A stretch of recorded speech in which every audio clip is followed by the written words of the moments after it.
could just stand by the activation line and you could hear people saying, wow, this is going to be dangerous. Yeah, I'd love to talk about the Brooklyn Mirage. Yeah, get your coffee for this one. Wow, you guys had a really good venue. Why did you ruin my summer is like what they're taking for a standpoint on it. The way that technology is accelerating, like this is going to happen within the next 5 years. This is Guest List Plus One, live. You're listening to Guest List Plus One, live, where we have a conversation at the intersection of music, technology, and culture. You've been at it for... Today, 9 years. 9 years today. 9 years today. Just literally wow, let's go. Yeah. All right. Yeah. We're calling, all right, so the name's... I don't know if it's officially 9 years. It's We're like saying 9 it is years regardless. since it's Well, 9 we're years cutting on that part LinkedIn. out for sure. This 9 is years on LinkedIn. The audio. Billfold, Oh, yeah. on LinkedIn. All right. Yeah. I think we... The source of truth. Yeah. I don't know. I mean, I think we incorporated probably today. So then, yeah, probably nine years. Congrats. What was the spark that made you say there's got to be a better way here? Was it perhaps a late night light bulb moment at a little establishment called One Stop Beer Shop? Which we just learned is right around the corner. No, actually, I'd say it was an early morning spark moment. It actually late night, early morning, it all blends late in. night, early morning. I think what the moment that at least I remember now. Probably there were other moments leading up to it that we were toying with this idea. I'm trying to think. I want to say that it might have been at members only in Bushwick, early morning there. And I was like, we're doing this. Really? Wow. Yeah. And it matches the little establishment description, but very different vibes from One Stop. But One Stop. Yeah, One Stop was your bar. first bar that you opened up when you were 19. Yeah, exactly. So yeah, like tell us a little bit about that. I mean, that's like, at 19, what were we doing? I don't know. I was a fetus. I definitely wasn't launching businesses. So this was you opened it up at 19 here in New York? Yeah, here in New York with my business partner, Ben. At the time, he was my... Also co-founder of Billfold, too, Also right? co-founder of Billfold. Okay. Also co-founder of our concessions business. So we kind of done the full journey together. So we've got more businesses ahead of us. Exactly. Yeah, it doesn't... Co-founder. Yeah, exactly. You I'm got into it. Yeah, what was your founding story with your co-founder? It's never an easy path, but like now that we've been business partners, I want to say for 13 or something years, you get through it all. You find what you're good at, and you find what the other person is good at, and then you kind of both keep in your lanes, and therefore you find yourself fighting less, right? Because that's probably what the fights come from, is expectations, right, that you set on each other. Yeah. Are you both still active? Yeah. On the day-to-day? Yeah, we're both still operators, active. Yeah, both operating every day. Cool. Everything still. But yeah, no. So met him in my building. He was my neighbor. It's a true New York story already. True New York story. I was studying up in college in Fordham, in the Bronx, and like one evening, just met him in like our building's common area. Actually, no, in the elevator. I met his friend Richard. So yeah, met his friend. His friend Richard invited me to come hang with them. Ben was, I think, 6 years older than me. So he could actually have a liquor license in his name. So my follow-up question. Yeah. Because I couldn't put it in my name. But yeah, we started shooting ideas about business. He wanted to start something. I wanted to start something. Didn't feel like I was necessarily getting the right education in college to like put it into practice. Yeah, it felt like it was very much theory rather than like, real world examples. And were you a business major? Yeah, I was business management and entrepreneurship. So that was kind of my concentration. Again, this is like still year 3 of college. So like starting to dabble more in the concentration, but not quite, taking like the concentration classes, which was my senior year. But by my senior year, I already had the bar open. So I was going into those classes and I was the annoying kid in the room that was actually asking probably the questions the teachers couldn't answer, because most of the teachers never ran their own businesses or ran probably like smaller type of operations. And the bar business is a crazy one. Like if someone asks me, well, do I want to do more of them? Probably not, because it is the most complex business you can get into. Interesting. Why is that? What's the dynamic around it? I mean, it really incorporates absolutely everything into one complex business, because and then everyone's drunk.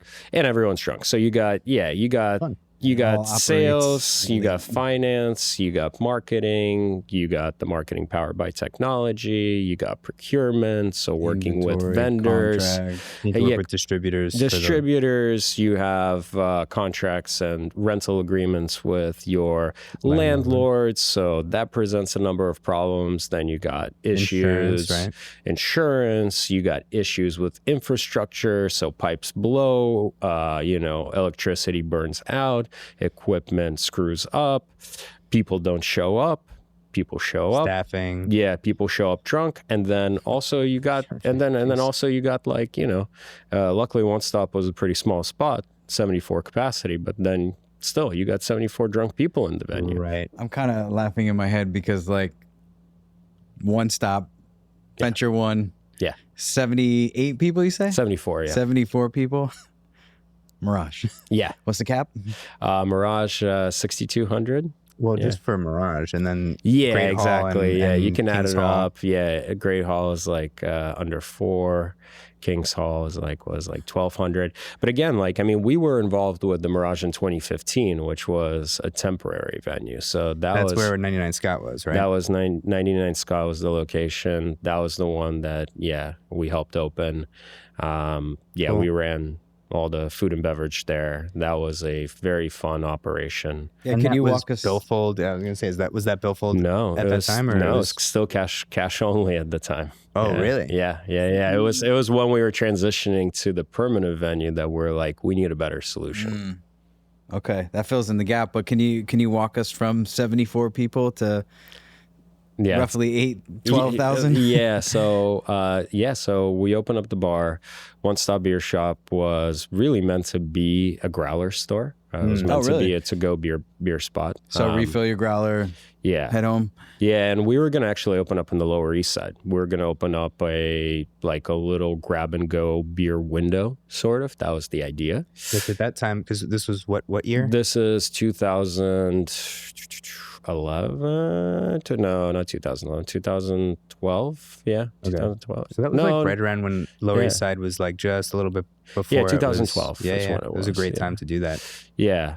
2011, 2011 is when we were thinking about. 2012 is when we opened. Yeah. Was there a lot of legal loopholes have to jump through to get people to take liquor out of a storefront and walk That home was with it? quite literally the problem, right? So when we went to the State Liquor Authority, and this is again back then, idea of beer to go is like non-existent still. You're like drive-through liquor store, and they're like, wait, well, what? no. Even funny enough, the drive-through liquor store might have been even easier. Funny enough, Because people were using their feet.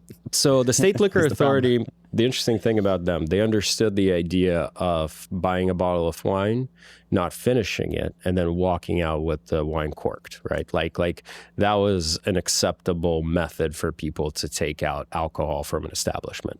Right. Because it's common, right? Like a lot of times people go out to a fancy restaurant, order wine, don't finish it. Also de-risk too, because probably younger people are finishing that bottle of wine. The demographic that's corking it and bringing it home are plus 45. It's like it's your easy. Upper East Side, your West Village restaurants. yeah.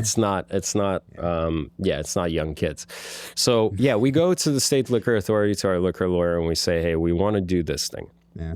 And he explains to us that, hey, if you want to do this, there isn't like a license for it. But there are ways to go about it, which basically means you have to have food on premise, and you need to have wherever you're storing that product be physically connected to the space. So one of the spaces we found on Clinton Street, that was kind of the first location where we felt like, oh my God, we found the spot. I think it was like 400 square feet, not a big one. But because it was 400 square feet, we had to store all the alcohol in the basement. The basement sadly didn't have a connection to the upstairs where we would run the tap lines. You had You had to run go down through the hatch. yeah. You had to run it through the hatch. So that was the first block that we got. Was like, well, that was one issue because we would have to physically like just cut stairway somewhere in already a very small space.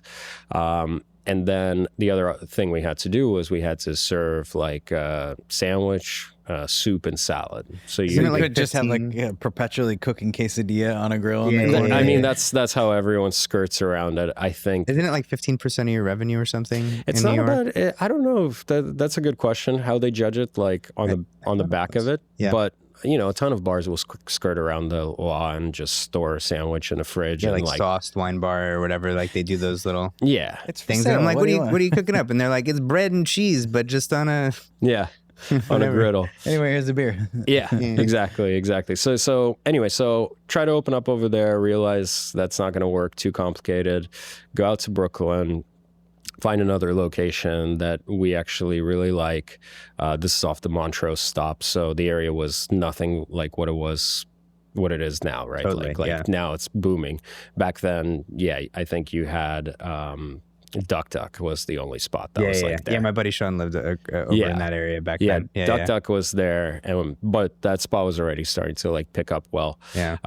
We're about to sign the lease on it. Then the landlord says, sorry guys, I can't, resubmit my certificate of occupancy here because it's been grandfathered in. And for the liquor license, we need it. Well, for the beer and wine license. Oh, really? Yeah. So our hunt for a space actually took us like 6, if not like 8 months. It really took us a long time. And then we found ourselves at 134 Kingsland where One Stop, was, and well, was, I guess now as of this year. But basically, yeah, that was the location we found. And then super last minute, we decide to get a full liquor license. And that actually works out very well in our favor because what puts us on the map in terms of press was that we decide to make cocktails with beer. And to make cocktails with beer, you need to have liquor because we're mixing, we're getting creative, like putting, white ales into, very cool. very interesting vodka cocktails and things like that. Oh, really? Yeah. Huh. And like New York Times ends up writing about it. Because they're like, this is weird. This is weird. Yeah. No one's doing But delicious? Yeah, it was good. It was You good. have to make yeah, me one. like I haven't.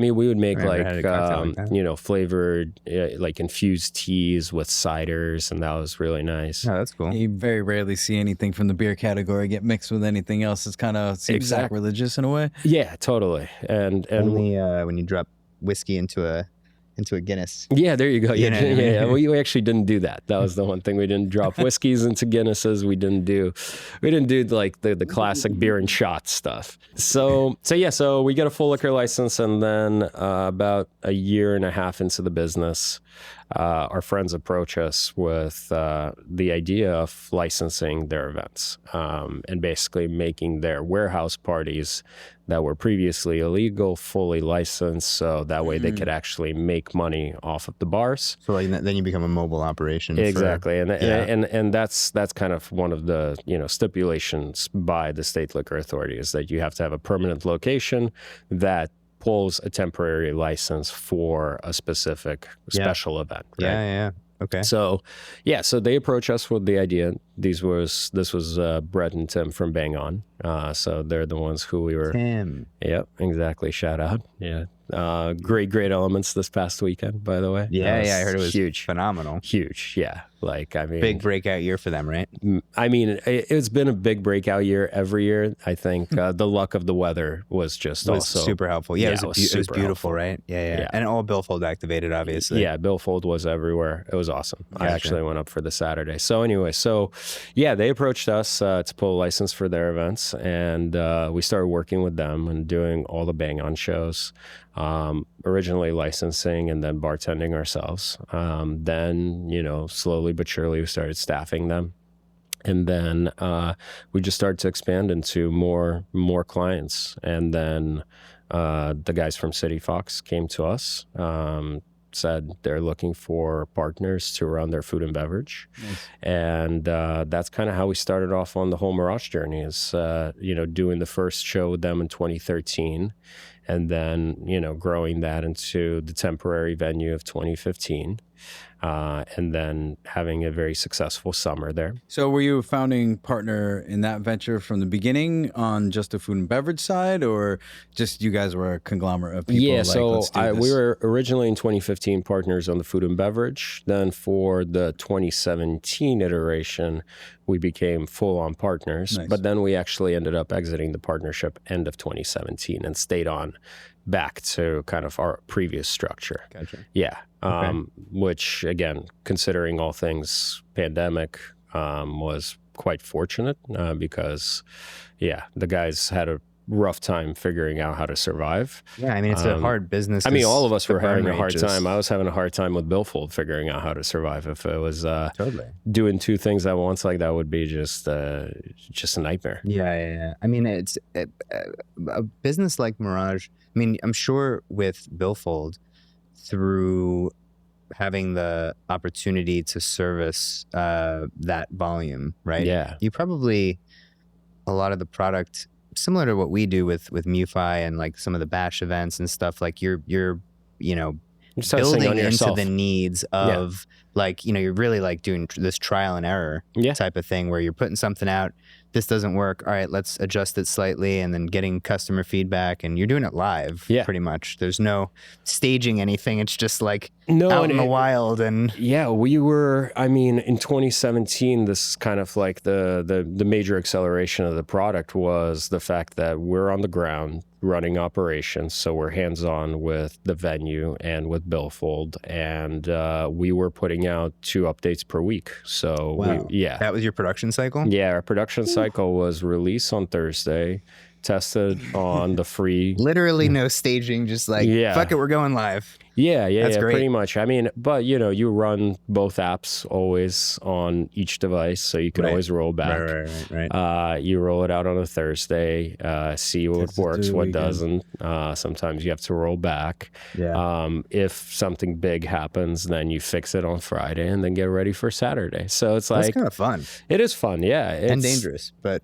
also really very, fun. very rapid development. I mean, at the time, the solution was pretty simple in its like core. It's just the wristband with the direct credit card connection, dual screen system with the advertising, and the activation kiosk where you could set it all up. So like, there wasn't too much to break, but there was a lot to like adjust and improve on.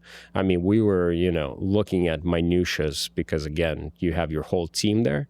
The team literally within seconds tells you, hey, the response time on the button seems to be off a little bit. Like, and you're looking now at like such crazy little details that you just would not get in in a purely kind of tech environment, right? Well, like you can't stage it. Yeah, you have a lot of things you wouldn't get in like a office tech Silicon Valley type of setup. You partnered with the right people. So 2, you already knew that the product market fit was there. Yeah. And then 3, your boots on the ground pushing these things out almost in real time. Yep. Young companies would kill to have that beta environment. Yeah, and it's also like you're driving revenue from the start because you're processing those payments, and I think that's really a unique scenario. But it It sounds was a good like combo. It was definitely it's a sweet spot that I don't think many people can find themselves in. no, totally. When did you eventually move into the RFID payments? Was that like your first iteration That was of the first product? iteration, yeah. And you were just launching right off into testing that real world environment, Mirage, 5,000 people night, let's go. Yeah. We product tested on a few other of our shows because, I mean, we still had the concessions business going. So we were still licensing smaller events. I guess shout out also Bogart House. They were, an early adopter of Billfold, and that was pre-Mirage opening. So we got to do some smaller shows there. Also, shout out to Do Not Sit. I think that was actually probably the very first venue, and Beirut and Megan. letting us run Billfold there. This is down in Miami? Down in Miami. Yeah, I love that spot. Yeah, we went down for, I think, Miami Music Week it was. You might be the first person I know that went to Miami Music Week and did business. Yeah, there you go. No, it was funny, actually. It was, the whole Music Week, we were sitting there at Do Not Sit, doing, and it was small. But what year was this, 2017? This is, 2018. No, 2017. I think I played there that year. Really? Yeah. Nice. Yeah, you might have, who knows, you might have been there. We could have met. I know I was smoking darts inside of there, like, Miami's the best. Yeah. Oh, gross. We did some smaller product tests before, but then like we went on full scale with the Mirage that summer. Nice. And it right away worked, right? And like the customer feedback was amazing. I was gonna say, what was the response? It was funny. You could just stand by the activation line and you could hear people saying, "Wow, this is going to be dangerous." Other people saying, "Wow, this is the future." But no one was there saying like, "What the hell is this?" Like, I want to leave this place. Like that was dangerous in terms of like, dangerous. I'm gonna just wipe out my bank account. Yeah. That was the fun response, and I mean it still continues to now. But that was, I think, probably the most encouraging thing because it was a risk, right? Like the first shows open up and now all of a sudden you have to reteach people this whole process. And, people had an expectation of, I don't even know what, maybe cash being run. But like, sure, they were not expecting wristbands. And you were literally there, like watching people walk up to the kiosk going like, "Oh, I can figure this out. This is awesome." Yeah. We were hovering above everything, like I brought in my like development team as well to like just be there on site. Yeah. Like cracking fingers, getting ready. Yeah. Like seriously, we were all there just like, okay, well, let's hope this all works. And then like after the first show working extremely well, we were like, whoa, that is awesome. I'm very glad that this all worked out. I mean, that must have been so gratifying. Yeah. Yeah. Yeah. I mean, it came with a million other stresses because we still had a venue to run, but like, Of course. But overall, like the Billfold side of things, we were just like, damn, this is working. You have sort of like this audience of people that, whether it's on the venue side or on the fan side, that have like different opinions about the RFID stuff. Some people are like diehard, they love it. Yeah. And other people are like, I don't know if it makes sense for this type of venue, like a warehouse party or something that's like smaller, or like, like a Bossa Nova Civic Club that's like super small, but like can benefit from Billfold's technology to get people back on the dance floor. What do you think about, like, what do you have to say to those people about like the future of Billfold, and like, is wristband going to be the only thing moving forward, or is there? Well, I mean, this is where the whole biometrics thesis comes in, right? Because this way you could link yourself up once and then not have to go through the process every time you go to a venue that's using Billfold, right? So that's no longer a barrier then for some venues where it doesn't make sense to give out. Yeah. Because we also are conscious enough to realize that, hey, if I'm popping into a 200-person venue for just a quick act, right? Like it might seem cumbersome for me to go through the registration process if I'm just there for such a short period of time and I'm going to go to the bar once, right? It seems, or go get food once, or get merchandise once, right? Like you need to have multiple actions happen within the experience for you to like really feel the benefit. Otherwise, it's going to feel like, hey, I'm taking this one extra step to do the one thing I came here for, right? So the way that we kind of view our, ICP is really venues where you're going to have above 1,000 capacity. And I mean, this is, again, our ICP for the wristband payment method. Like we support every form of payment. So we can actually still work with smaller venues like 74 Wythe and Superior Ingredients. Like they use us now for all forms of payment. Nice. They don't necessarily tap to pay, Apple Pay. Like we're at this point in time just a really good event and venue POS, right? Like we compete with Toast, we compete with Square, and as a matter of fact, those are way better than those. Faster, easier, better reporting. So that's why they work with us. They don't work with us because of the wristband. But the way that we kind of look at like our ideal customers for the wristband is like above 1,000 capacity and shows where people are going to spend probably 3 hours plus. Because if it is going to be a shorter show and you're only buying one thing, I don't want to make the customer do something just to go make that one purchase, right? But if they're spending time there and they know that they're going to go get a drink, get some food, go buy some merchandise, now all of a sudden I can actually start to drive efficiency. The other thing about wristbands and other payment methods, it is really nice when it's adopted by 100% of the attendee base, because then it standardizes the flow at the points of sale. And that's what makes the bar lines move faster. That's those edge cases of somebody showing up and be like, I want to pay by check. Yeah, exactly. And like, I mean, you know what? Sometimes, you know, a person that's had too many drinks and trying to pay with cash or trying to pay with card can hold up the whole line. You know, that's the thing. It's like you can hold up the whole line by standing there and fumbling. That is something I don't think you will consider from like looking at the outside. No. Percentage of adoption is almost just as important as having it work right. Exactly. Yeah. Percentage of adoption is pretty important because, like I said, that one person can slow down the whole line because they're writing a check, right? So the future for the near future is open to all sorts of payment methods and even better payment methods than, let's say, a traditional tap to pay. Exactly.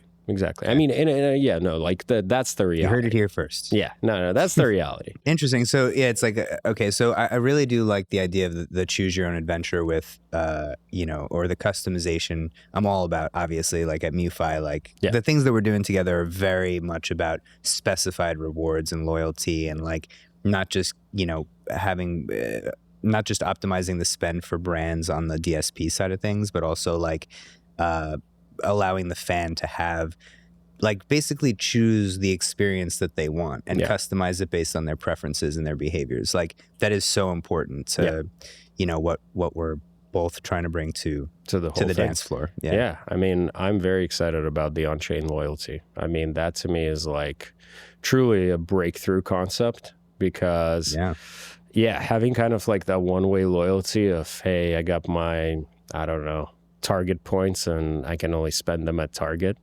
kind of limits me. And in a way, it's siloed. Yep. It's siloed and doesn't open up me using my Delta points at Target, right? Like, thinking about that is, to me, like really sort of the future of loyalty is like cross-brand, cross-platform, cross-brand, cross-platform. Everything has its value. And again, hey, if I'm Target and I want to attract more Delta customers to my store, now, you know, I can set a different exchange rate, right? Where I'm potentially, instead of making money on these points, I'm actually just attracting new customers. And then it kind of actually, it builds like an ecosystem of this. And I mean, it's like very much similar to like blockchain exchanges where, you know, you might exchange your bonk for, I don't know, Ethereum, right? Or vice versa. And Farcoin. Farcoin. Yeah, exactly, for Farcoin. Well, I guess we're really lucky too, because much like you and the early partners you got involved with, City Fox, and then eventually like running concessions for Mirage, like New York is kind of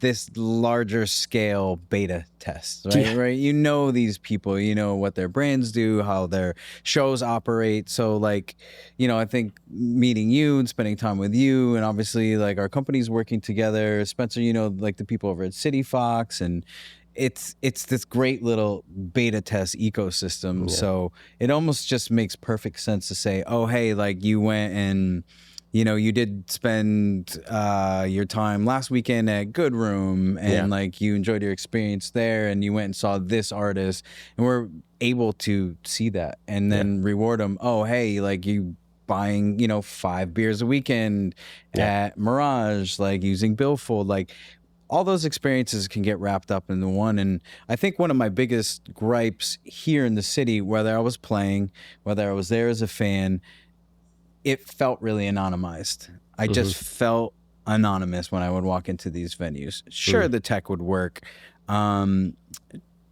Sure, I got to see my friends or go see a DJ that I really liked, but it was a transactional experience compared to like a personalized experience. Yeah. So I think we could really finally start to close the loop and create better experiences, right? Yeah. You said to me once when we first were talking about loyalty, because loyalty is kind of and I'm noticing this now. I have such a clear vision for loyalty, and both you and Scott, your CRO, said the same thing. They were like, yeah, loyalty, but like, how do you like really make it work? And you know, what's the vision for it? And my favorite question is who pays for it? Who pays for it exactly? Yeah. And the like at MuFi, one of our core principles is like creating high velocity transactions across all platforms to move, you know, money and customers across those different platforms that choose to be, like you said, in that ecosystem. I can't see. I think the reason that loyalty doesn't work, there's so many companies out there that are trying to build loyalty. Yeah. And a reason for us having the best loyalty product that's coming to the market is because people aren't thinking big enough. Yeah. And they're siloing the data and they're siloing the experience, and it's just so narrow in their vision. And I think like what we're talking about is something that extends far beyond you know, the what we know today. Yeah. Right? No, that's true. And again, I think at this point in time, like the cross-platform loyalty, there is value in it because the person that wants to, or the business that wants to attract the customers, understands what they're paying for, right? Because if I am driving customers to my Target store by allowing them to exchange their Delta points at my shop, I am paying for it, but I know I'm attracting that market that is interested to come. You know more about who that person is outside of just what they do. But you know, we're all people. We live lives. You know, we don't all just go to spend, you know, $100 on Heineken's at Brooklyn Mirage. We do things outside of that, you know, most of us at least. I am curious. Yeah. Once it's all fully baked and out and people are using it, it is going to be an interesting tug of war between brands because, you know, like, hey, I am I don't know, some sort of sun cruiser, right? Like, and I want to have every Heineken customer buy my product. Now I'm like, all right, you know what? For every Heineken, I'm giving you points. Totally. And, and then, maybe in brands get to share in those revenues, or I mean, I think an even better outcome is maybe the fans get for allowing, you know, the use of their behaviors for brands to be able to market to them. They get a cut of the action. You know what I mean? Well, yeah. I mean, they get that through free product or experiences. But. Yeah, and I mean, it doesn't have to be that way. It could also, like, you know, we're talking about, could be something like listening to music on a platform. Totally. And then being able to get loyalty for, you know, faster entry. Totally. Right. Totally. Because I've listened to Bad Bunny a ton now. Yeah. And so therefore, like, I don't want to wait in line. That's important to me. Yeah. People would be just sitting there for like a week nonstop. Bad Bunny. Well, with that being said, too, like when you build this tech, I know you said that there wasn't like a high barrier for people to walk into the venue, jump on a kiosk and get set up, like processing or paying for drinks and paying with the bracelets. Do you think, though, like perfecting that and making that product really work and working, you know, for the not just the 99% of the time, but the 100% of the time, that is harder, or convincing people to use the product is harder?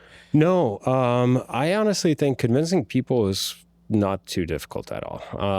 I think that the people who do it, and again, this is why I'm so bullish on the biometrics, like once people do sign up, they tell their friends that, like, hey guys, this is way easier. Environments like the Mirage, I would say it is mandatory. So if you want to make purchases, that's the only way you could do it. At first, there is that little bit of, I guess, friction where people don't understand why they have to do it. But at the same time, you don't really get that feedback right then and there. Maybe there is that 1 out of 100 that is kind of like, why do I have to do it? But then they do it. And then all of a sudden, their mind changes completely once they're inside, because they're like, hey, I didn't lose my friends in the crowd because it only took me 2 seconds to pop over and get something and come back to them. So like people see the benefit from it very instantly. That was one of the things like this weekend at Elements, right? They didn't have necessarily like a mandatory type of language around, enabling the wristbands, and they supported every form of payment at the event, but not at all the locations. They had some locations that only did wristbands. And what we saw in terms of data is that by the last day, like I'd say 90% of the transactions, if not 95% of transactions, were all being done through wristband. Right. So people adopt it, and then once they adopt it, they tell their friends that, hey man, you should just set that up. Like, why are you dealing with your phone that keeps dying on you, right? You're at this 3-day, 4-day event. Like, set this up, have fun. So I think the way we built it is just what drives the adoption, because it just works. It makes it easy for you as the consumer. And that's what I've been saying to everyone. I became the victim of my own product this last weekend. Like, I set mine up just to be like, hey, well, not just because I was going to buy drinks and I was going to buy things. And I set it up, and next thing you know, I racked up like 300, if not $400 on like drinks, merchandise, and food, because I was just like, boop, boop, boop, having a lot of fun with it. So I suppose if you put the work in and you build the right product, like adoption is just not really a hill. Yeah, and that's why I feel good about introducing Look to Pay, which is our biometric payment method, because I'm like, you know what? I really think that we can achieve the same level of, benefit to the consumer that we did with the wristband. And this thing will spread like wildfire. I'd like to switch gears slightly and ask some really, really dangerous questions. Ooh. Are we going to talk about the 6,000 cap elephant in the room? Yeah. I'd love to talk about the Brooklyn Mirage. So a couple of get your coffee for this one. A lot of people are asking about Brooklyn Mirage, and obviously it's pretty well covered on a lot of fronts, but I would say like maybe 2 months ago, maybe I did a walkthrough with Scott and one of our product leads, Sarah, and we saw the Mirage for the first time in person, right? And one thing that Scott said was, we're standing there looking from like the top balcony, looking down, which is so impressive, right? Yeah, it's mind-blowing. It's mind-blowing. And Scott goes, nobody's gonna care. And I was like, what?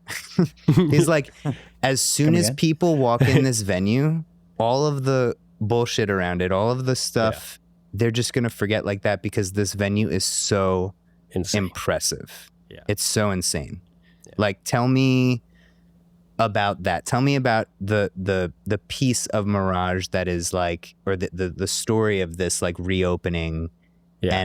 And how we got to this place with Mirage, and how Billfold plays into accelerating what Mirage is going to, how it's going to operate. Yeah. So, I mean, right now, still a number of questions around how is the reopening going to happen, because that is definitely on the roadmap. It is a matter of now, getting all the right permanent permits for the venue. So, and that's been the main, and that's the holdup, right? The holdup is just getting it, permanently licensed for, the Department of Buildings. That's kind of the main thing. Again, we'll have to check what I'm allowed to say, but this stuff is all over the internet. People are making those comments. So I guess it's out in the public sphere. In terms of,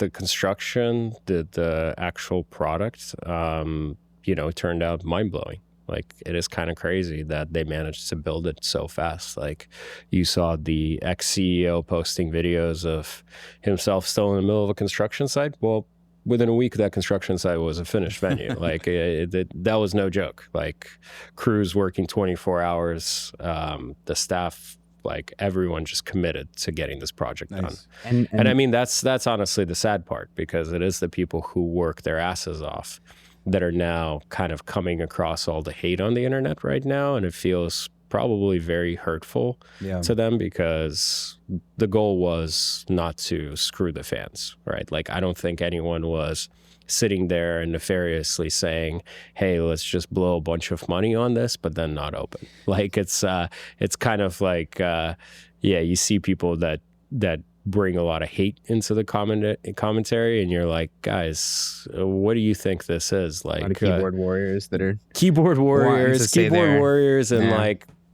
it's just kind of also stupid, right? Like, it doesn't make sense. Like, why would someone spend millions on a project to then not open it, right? Like, the idea here was, let's build the greatest and the best venue that the world has ever seen.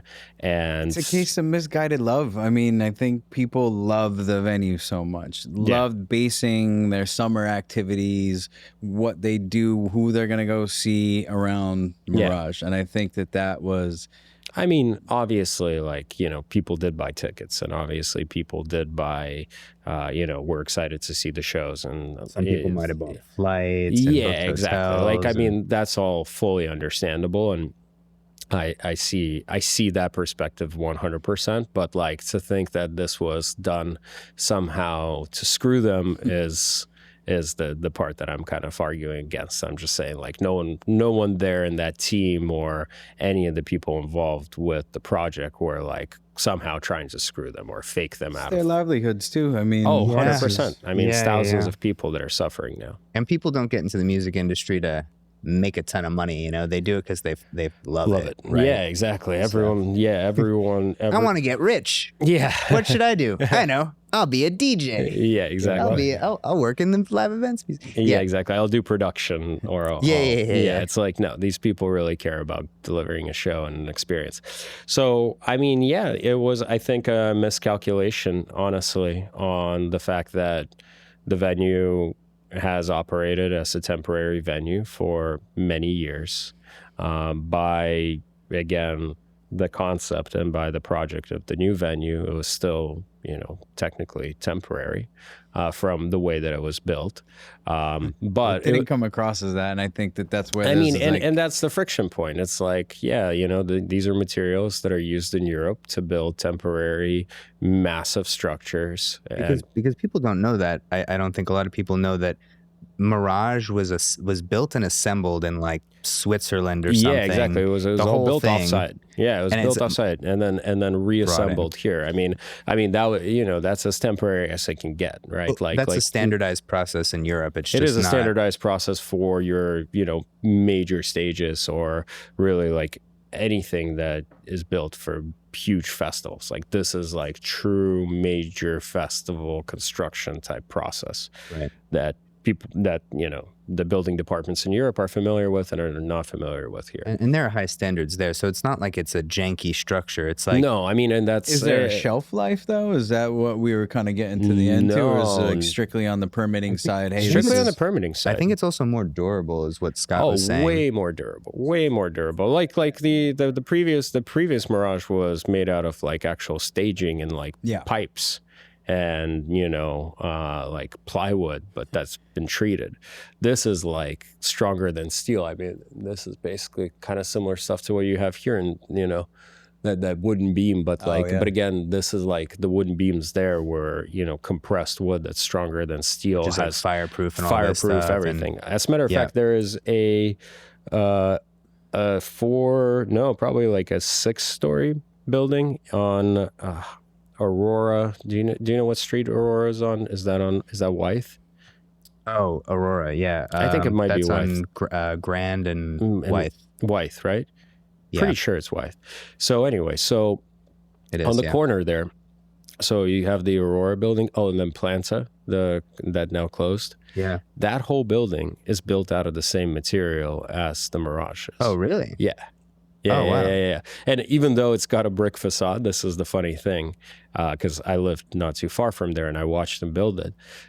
It's like a I wouldn't call it a skyscraper, but a 7-story office building that is all built out of wood. I think from the outside, people probably assumed, wow, you guys had a really good venue, and why did you do something different? Why did you ruin my summer is like what they're taking for a standpoint on it. Back to my point of like, you stand in there, you see the artist area. The screen is insane. Oh, dude, I mean, you can start to tell stories with double the height. Yeah, like, I mean, huge. It's a marvel for sure. So I'm getting back on my DJ game. I'm playing. Yeah, what about the omakase and the speakeasy? Yeah, like, the speakeasy, the omakase, like all these things imagine getting an omakase off of like a 3rd floor balcony while viewing your favorite artist perform. Well, what I like about it is that like the audience that goes there, the talent buying that they do for the venue, like they're not trying to be Berghain, you know? No. They never were. That's not their thing. So like having these elevated experiences, like some people might be like, oh, that's inauthentic to dance culture, which like it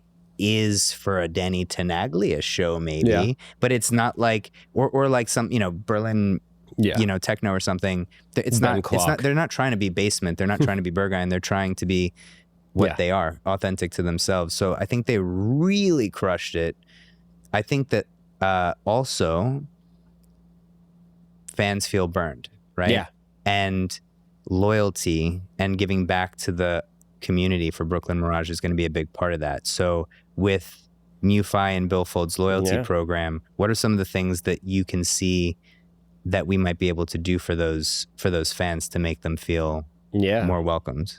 True. I mean, honestly, there's a lot. Like, I think we need to like wrap in probably the ticketing companies as well into this whole conversation, because if we can get them on board and, you know, be able, because again, at the end of the day, those were the real expenses that people had. It was the tickets, Ticketmasters.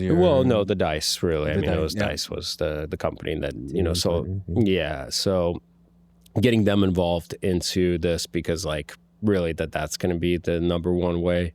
What we could do is also we could pull in like how many times they've been before, right? Because that's a huge metric, and look at ways that we could go present back to the Mirage Group the idea of like giving people some sort of discounts or priority access for people who have gone more in the past, like the true loyal members and the people that, you know, really committed. And we'll know who some of those people are who didn't get compensated maybe for like their flight or their hotel or something like that, and do something special for them, because we can use the data to create. And as a fan, just skipping the line is already great. Great. If I know I'm gonna, like my 5th show, I'm gonna skip the line and walk in through VIP access. I'm probably gonna go to the 4th show, and then I'm gonna skate in for my 5th. Yeah, there you go. How many venues is Billfold in? That's actually a really good right now we are in like about 30 venues. Beautiful. But you know, we'll do 1,000 events a year, so it's a lot. Totally. And also tons of festivals. A lot of that. I mean, and actually, I mean, sometimes I lose count because now I'm not like involved in every conversation. We got our first college stadiums online this month. So, you know, really expanding into that vertical, the sports arena vertical. We actually got our first racetrack too, which is nice. Nice. Yeah. That's great. Yeah. We went to see the Miami Football Club when we were down for Music Week this year. Chase Stadium or something? And I remember walking through and still having like traditional payments, and they were trying to do some innovative stuff with like kind of how some of the Amazon stores where you grab stuff and you walk through. And didn't work at all, and then looked like half the people were stealing shit anyways. But the first thought I had was like, this is like a Billfold activated arena all day. Yeah, this needs to, for sure. I mean, it needs to be. That's the thing, is like, and that's what we've been building towards, I'd say, for the last 9 years as of today. Happy anniversary. Yeah, that's what we've been building towards, is really providing like all-in-one solution to cover every aspect of a venue or an event, because what you see in a lot of these arenas and stadiums is like, hey, you know, the grab-and-go store is powered by one system, the bars are another system, the food, each one has their own, and because you have like so much disjointedness, everything becomes just like a bolt-on, and therefore it doesn't work perfectly when it works.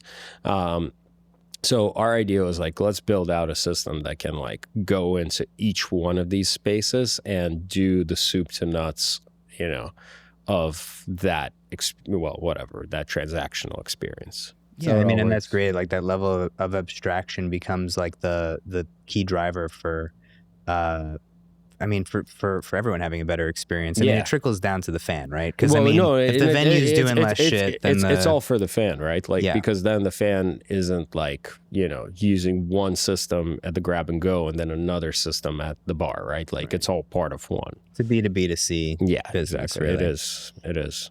And I mean, then again, it just makes the loyalty more cohesive. Totally. Like, yeah, having that, you know, combined or that fluid experience for the fan across, you know, from ticketing to loyalty to concession sales and then post-event using fan data, that is 100% the best way to tackle that. Yeah. Which is what we're working on together. So as Billfold grows, right, I guess, what do you want fans, artists, venues, promoters to know about Billfold, about the business, about the future? Yeah, I mean, I think the kind of the short of it is that, you know, we're powering the future of payments, right? Like we really want to be that solution that, you know, thinks 3 steps ahead of the rest. You know, luckily we're still small enough that we can be nimble, so we can actually build things faster than other, you know, giants that have thousands of people that, you know, need to have 20 meetings before they can agree on something. How long does it take Toast to push an update? Yeah, exactly. I don't know. I think it takes them a really long time. Yeah. Otherwise, it would look completely different by now. You know, right. That's the thing. You know, we are still that kind of small but big company that can iterate rapidly, test rapidly. The information isn't spread out, right? And those are the best companies too. You know, under 50 employees, like cranking out a bunch of revenue, processing. You know, have strong engineering team. Like these are the companies that it's the future, really. Exactly. That's the only way that you can like really accelerate, right? Because, and again, the years of experience I think really does help as well. So it's not like, hey, we're just a startup that's got this crazy big vision and has no idea what they're getting into. You guys walked the walk. Yeah, we've already walked the walk. Like we know what's realistic, we know what's not. It's very different because that's where you find yourself often is, I can think of 100 other great ideas, but I know that before I get to an actual product, I'm going to get a lot of bruises and it's going to take me years before I'm there. We are kind of there in the sense of, we know what's possible because we've tried it all, right? Like we've built a bunch of random things in the past that didn't, fully they got launched. We didn't like them. We nixed them from the solution. You also have, just going back a little bit to like what you want to say to venues and promoters and artists and fans, like what are some of the like hard and fat, like your elevator pitch for Billfold in terms of like percentages on like revenue efficiency or like all those things, like the KPIs that people want to hear? Like, tell me what that's about. I would say Billfold is, like about 3 times faster in terms of transaction speed than any other point of sale. Great. That is especially if you adopt RFID. But even if you don't adopt RFID, we are still about 1.5 times faster than other point of sale, just because our interface is simpler, easier to use. Easier to navigate for the bar staff. For the staff. Because again, you're going to have a lot of temporary vendors using the point of sale, and because when these people are temporary, they're not going to be as familiar with it. So you've got to have That's that like pretty cool to know that people could show up, shorter train learning people curve. in like a crash course, and people are flying on the units. Yeah, now we've actually built in the full training videos straight into our interface. So when you log in, that's what comes up. You watch your little video, and then you're good to go. We don't have to even come out and train you. In terms of like, spend lift with RFID, it's 55% plus. Like that's what we're seeing. Wow. Yeah, I mean, if you look at some of the others, that's a pretty significant increase. Yeah, I mean, again, you were going to make $100,000, you're making $155,000. And why is that? Is it just because people are efficiency? I think it's just the efficiency. And when there's efficiency, like, why do you not go buy a second beer at a concert? Because the line is too big. It's not because you don't want to buy it. I mean, if you think about it, why don't you do a lot of things at venues? I won't go to the bathroom at a venue if I see a large line. Exactly. And then you stop drinking because you know that one leads to the other. I got a new business for us. No, it's expedited bathroom loyalty. You know what? There is something to be said, and that's one of the things that we've considered during our concession times is making sure that the number one thing to drive more bar sales actually have faster bathroom lines, like because that's like a blocker. People understand. There's an interesting one. Well, there's a lot of psychology that plays into people's buying decisions. I mean, I think one of the famous ones is like Disney World. They'd have a trash can every 50, 20 feet because that's how far people are willing to walk before they're throwing something out, and then they have nothing in their hands and they're going to go buy more. Well, I guess some of the metrics is that, with Billfold, you can deploy 1,000 devices, like pretty much off the dashboard, which is great. Like other systems, you have to physically touch each unit. Okay. That's critical for a lot of our clients, especially like the major festivals. Because they get a lot of units functioning in a very short period of time without having to be centralized. Without having to like log into every single unit, right? Like that takes time. That's the crazy thing. Also, we can run off of batteries, and that really helps save, hundreds of thousands of dollars in some cases. Yeah. In terms of running power costs, generator costs are serious. I just want a one-word answer. What's harder to develop, hardware or software? Hardware, obviously. Hardware, yeah. Hardware is hard. Yeah. No. I mean, and I think, people cut that for socials. That is a saying. Hardware is hard. That's true. And I mean that's why we've been developing our own, because I think that's kind of another major differentiator in our product is having your own custom hardware rather than using off-the-shelf things that break. Everyone's familiar with, connectors breaking, Bluetooth disconnecting. There's just like a lot of different things, weather affecting the devices. So that's why we kind of built like an all-in-one, industry specific unit that we literally are finishing right now and then putting it into production next quarter. Beautiful. Big picture. Fast forward 25 years from now, right? Okay. It's 2025 now, so 2050. Yep. AI certainly will have like a huge impact on everything, right? It's going to be this wild thing. I was just listening to a Sam Altman podcast, and some of the shit he was talking about was like scary. It was just like it was interesting because you don't think of it in terms of you think of it in terms of this big jump, but it's this sort of gradual change where just your life looks completely different. Yeah. So everything that you do, some jobs will go away, some jobs will, and those people will find other purpose in other things. What does a live event look like in 2050? I mean, the good thing, it's live, right? So that's going to be, I think, like actual real people. Yeah, real people mainstay. I think that's going to be probably one of the few environments where we're going to interact with other humans. Mm-hmm. Like I think we'll need live events to kind of bring ourselves together and. Right. Not be interacting with agents or models, right? Like, but I think the live events industry probably is going to actually like be taking off thanks to AI, just because that's going to be our one space where we get to be with other people, not in front of a computer. I mean, we saw with COVID, right? Like during COVID lockdowns, everyone thought we're going to be putting on our VR goggles and living in the metaverse. And how long did that take to kind of like backtrack to live, right? Like no one's going home right now and putting on their Vision Pros and just like partying in those, right? Like that's not happening. So I think that even though a lot of things will be kind of run by AI agents and the day-to-day stuff, I think people are still going to be just truly drawn to be together, because that's the one thing that humanly, it's like the one real human experience. It's the real human. And we've seen it already once, right? That we are drawn back to it. What does the event look like itself? I think that's actually the big part of the Billfold vision, I would say. It really is about kind of being free and uninhibited.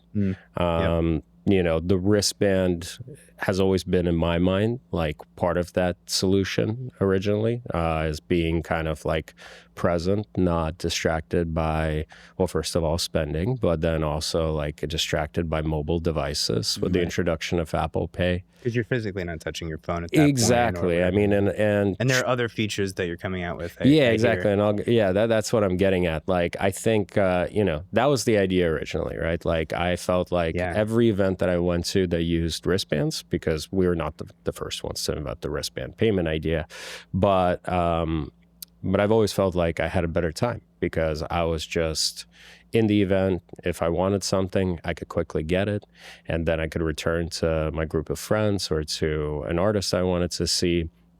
So that's why we came up really with Billfold, was to actually give that experience to people when they're at a show. Yeah, you're trying to keep people back on the dance floor, and I mean, like all of us grew up in an era where, like, nobody was. You see recap videos of people with their phones and kind of music, and it's like, none of that was going on back when we were exactly partying. No, and I mean, it's really inconvenient to bring my house phone to a rave in '97. So yeah, exactly. I mean, that's what I love about like the Berlin party culture. In Berlin, the no phones in the club is sort of, it's important. It's like disconnecting people from reminders, from text messages, from comments, from likes is the best way to get them into the experience. And then I think that's what elevates the experience at the end of the day for you as a human.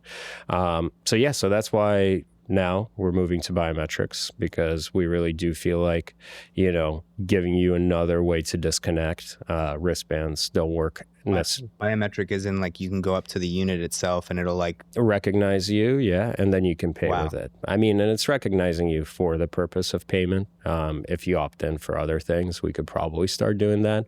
But like our whole concept behind it is like, getting you to opt in for that better experience, right? So like, and I think once people try it, because we don't want to make it like mandatory by any means. Like, hey, if you still want to use your credit card, Apple Pay, or if the event's doing wristbands, I highly recommend that they do the wristband across the whole event. The customers have the option to just, link up to their face, to their kind of facial template, let's call it that, because that is the way it actually works in the background. We're not storing pictures, we're storing, ones and O's to basically recognize you. What do you think about, are there plans to do all types of biometrics, like palm? Yeah, I mean, we're right now the facial recognition tech, I think, has reached that level where it is extremely accurate. It is very fast. It is easiest to register, right? Because it's registering, also probably a lot of unique points on the face that like maybe I don't know. No, I think, statistically they say the palm's got a lot of unique points, right? So like that's not the issue with it. It's just the registration component of the palm that I think keeping privacy in mind and stuff. Well, the palm, interestingly enough, like speaking with people who know a lot more about this than I do, the palm is kind of one of those few biometric data points that is still kind of truly yours, kind of like your fingerprint, right? So once you expose that, you're giving up that little bit of true privacy, even though privacy is kind of gone at this point in time. Giving it up with your opt-ins for the Apple Instagram Store and Instagram.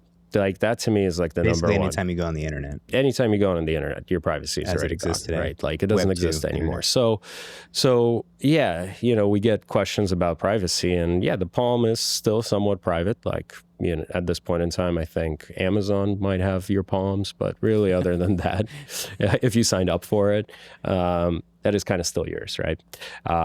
Except on the other hand, your face is all over your Instagram, all over Facebook, all over TikTok. So what we're doing is we're utilizing something that you've already sadly given up, most likely, and we're utilizing it to make your experience better, right? Do good. Do good. Like, and really, the idea here is it's not about anything nefarious. The whole thing about it is like, hey, if you can be at an experience or an event, completely free of any type of, accessories. Well, I wouldn't call them like your phone, like your wallet, like your ticket, because again, that's another thing that we're going to be linking to your face, like your loyalty. That's the kind of another very, very important use case here. Yeah, exactly. MuFi.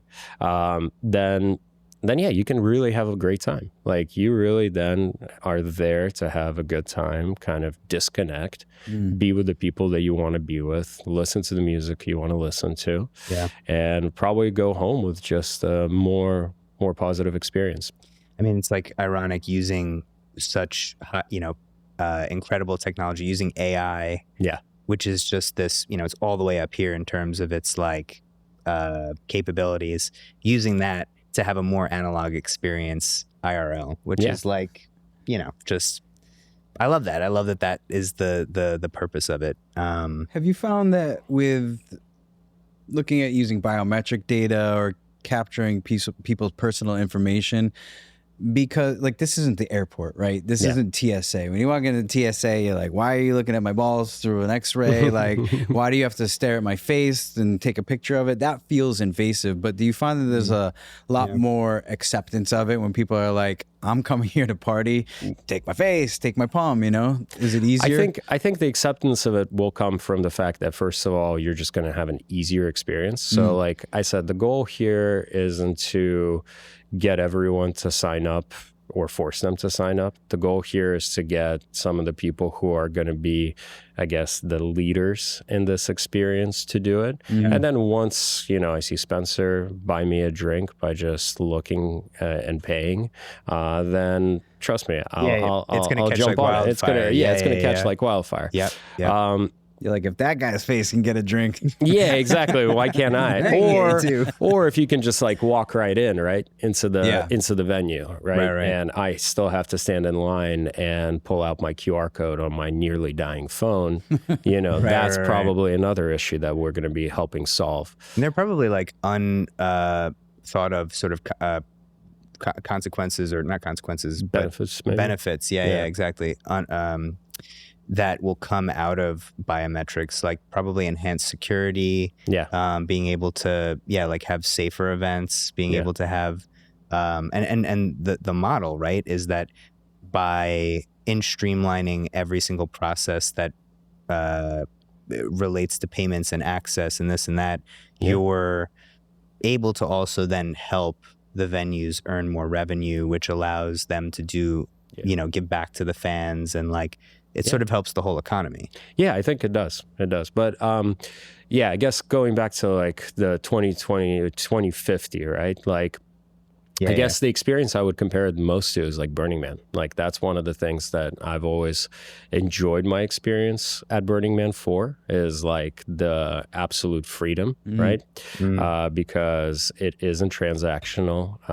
It isn't, you're not, your phones don't work. It's experiential. It's experiential, right? Like you are in the experience. And I think that potentially that's what, the future of having a good time is going to be like. Interesting. So it'll just continue to regress in its like most primitive form. Exactly. And, but then, we're still a capitalist economy. So like, people still have to pay for things, right? So like this helps transport that experience and still allows for the event operators to actually pay for the artists, pay for the production, pay for the products that would feel like they're giving away, but it isn't being given away. So it's kind of like combines the two, and to the consumer, they're getting the best of both worlds, while again still kind of compensating the organizers for producing these shows, because shows, that's it's not getting cheaper.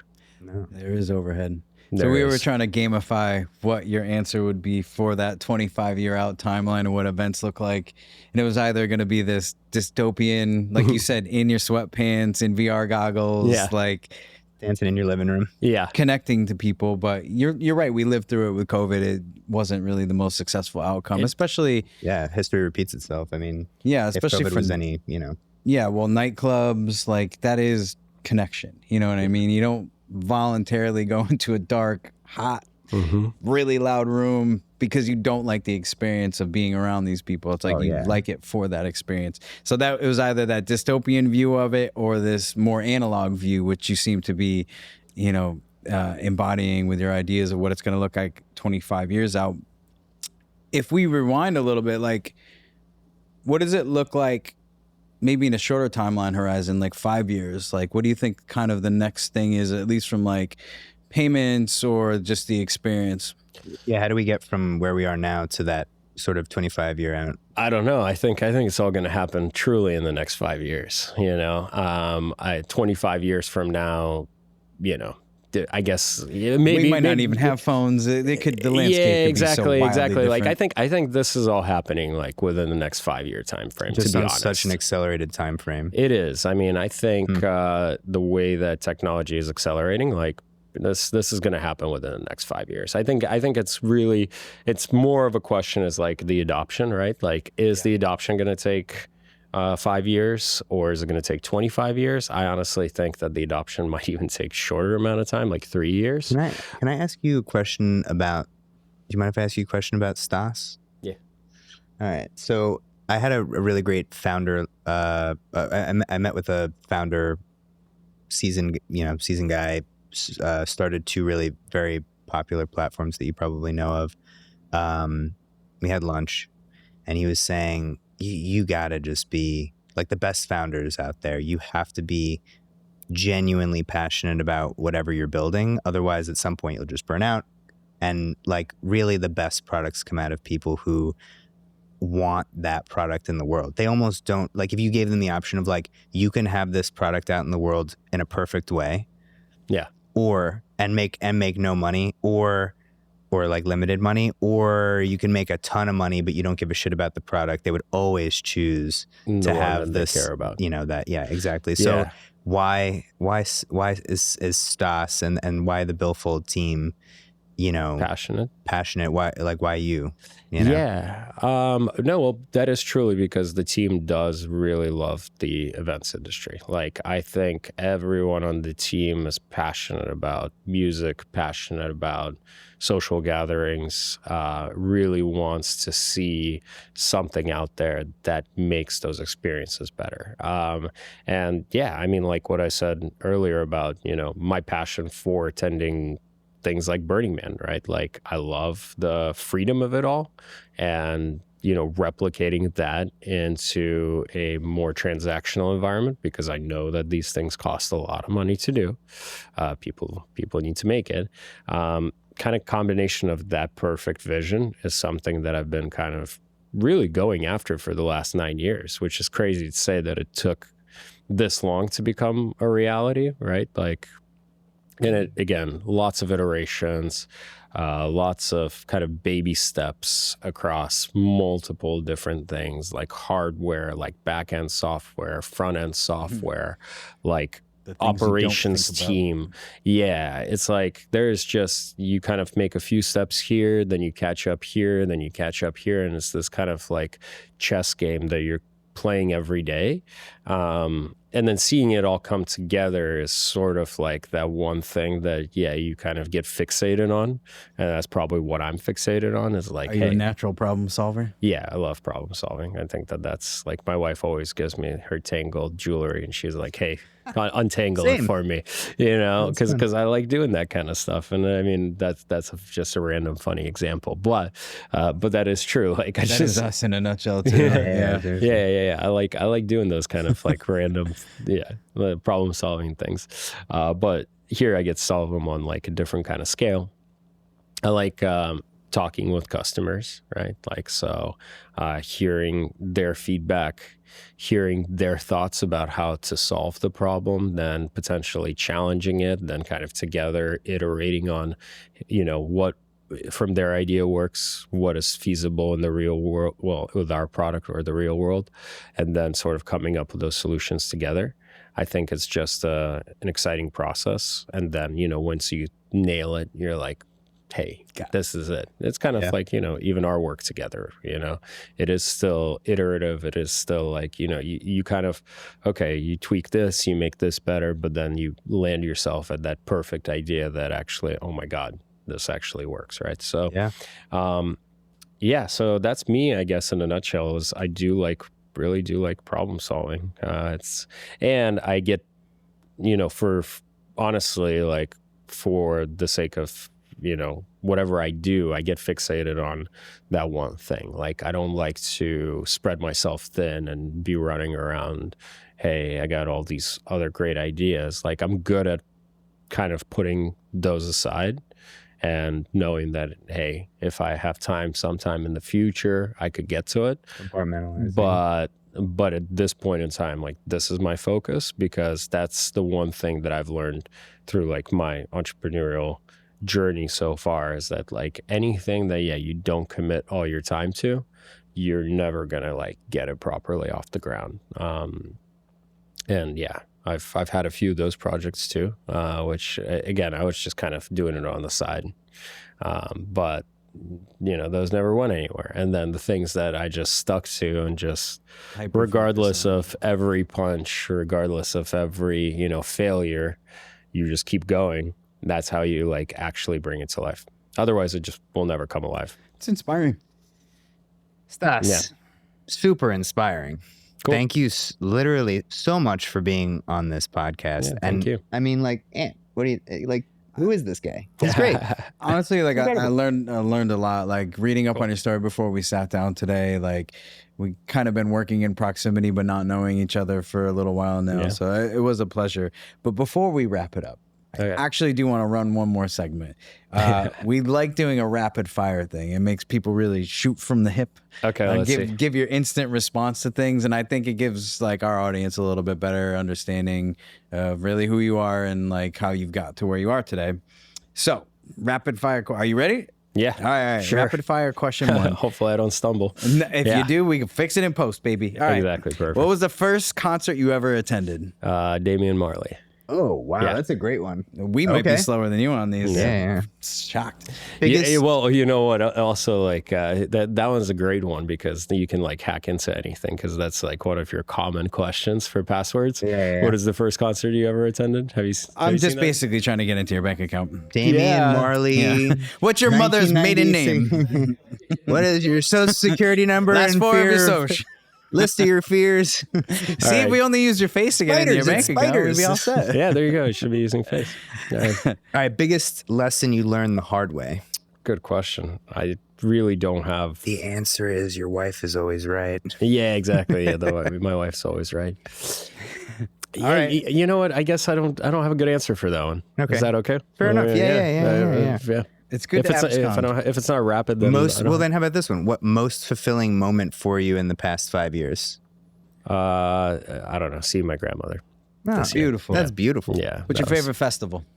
Burning Man, even though it's not a festival, but still favorite. And if you weren't building Billfold, what would you be building? I don't know yet. That's kind of, I guess, the important thing about compartmentalizing it all is. Right now this is the focus, so I don't focus on anything else. He's all in, folks. I love that answer. That is impressive. I'm all in. Beautiful, baby. A focused man. Let's see. Yeah. What's one lesson you'd pass on to anyone building in music tech right now? Probably. I don't know.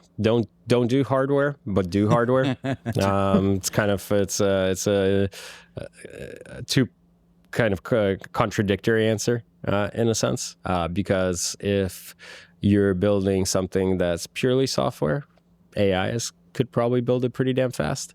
But so that's why hardware is, I think, a pretty good moat if you're building anything. But then at the same time, hardware is hard. So hardware is hard. So. Cool. There you go. I like that. Be ready for it. Yeah. Get your C# out. I think that's what they use for most stuff.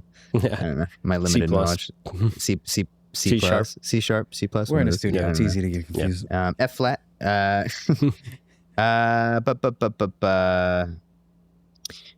One business decision you could do differently for Billfold if you could go back in time.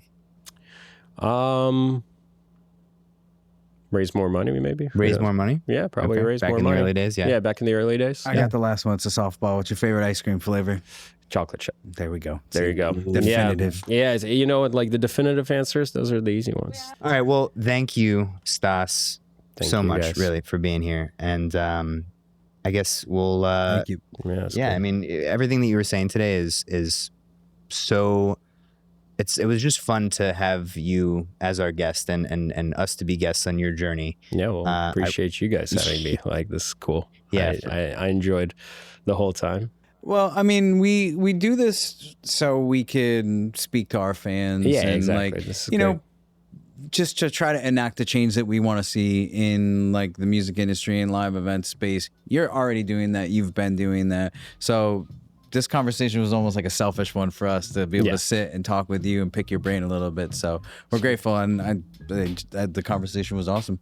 Thank you. Until next time. It. Yeah, to Billfold and MuFi. To Billfold and Like the camera. Everybody say peace. Peace.